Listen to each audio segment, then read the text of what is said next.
Le cocotier et le bananier. C'est l'histoire de deux arbres dont le chef est un être humain.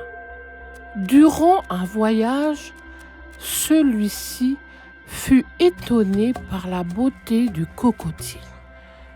Il ramassa un jeune coco germé et le déposa derrière sa case. Lors d'un deuxième voyage, il fut émerveillé par la splendeur du bananier et l'odeur extrême de ses fruits. Il prit une jeune pousse de bananier qu'il déposa derrière sa case. Les jours passèrent et l'homme allait seulement voir si les deux arbres avaient donné ses fruits.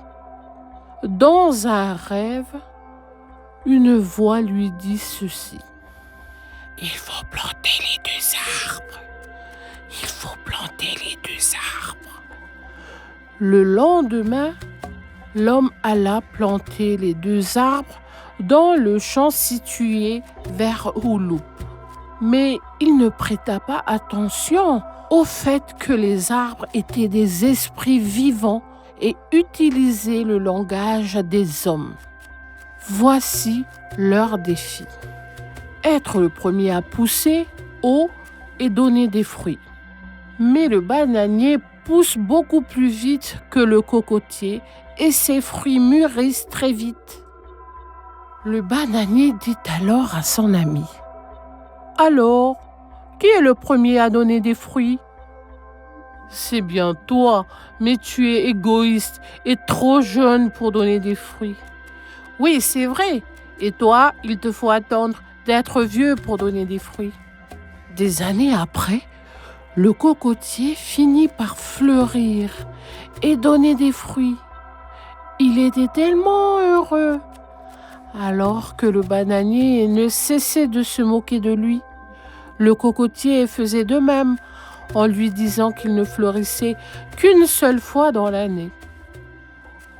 Lorsque l'homme partait en voyage, les deux arbres se chamaillaient sans cesse, si bien qu'il n'y avait plus de terrain d'entente.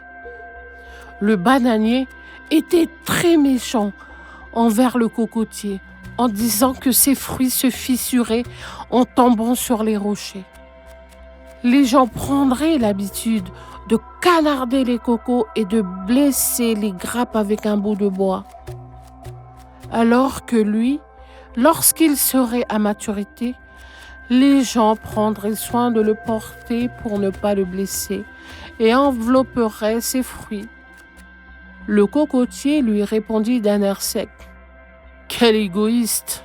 Bientôt les gens viendront couper tes feuilles et les laisseront traîner dans la boue ou dans un tas de saleté. On utilisera aussi tes feuilles pour la confection d'un bougna au four. Si ce n'est pas suffisant, on utilisera tes feuilles pour envelopper les ignames et les faire bouillir à l'eau chaude. » Le bananier lui répondit: « Tu dis vrai, mon ami. On usera tes feuilles assouplies au feu pour attacher le bougna. Le panier en feuilles de cocotier sera rempli d'ignames chaudes. On coupera tes feuilles pour tresser les béneaux, les mâts, les paniers et pailler les champs. On utilisera l'espace et la fibre pour allumer le feu. Des éléments comme le coco et le golo-golo seront utilisés pour la construction d'une case. Le coco sera décortiqué et gratté avec des outils pointus. Il sera utilisé dans le copra. » Peu de temps après, le calme s'installa dans la maison. On n'y entendit plus de bruit jusqu'à aujourd'hui. C'est ainsi que se termine l'histoire de ces deux faux amis. Le bananier aura tendance à pousser au bord des champs et sous les cocoteraies. Il faut qu'il y ait réconciliation après chaque dispute, comme l'exemple de ces deux arbres.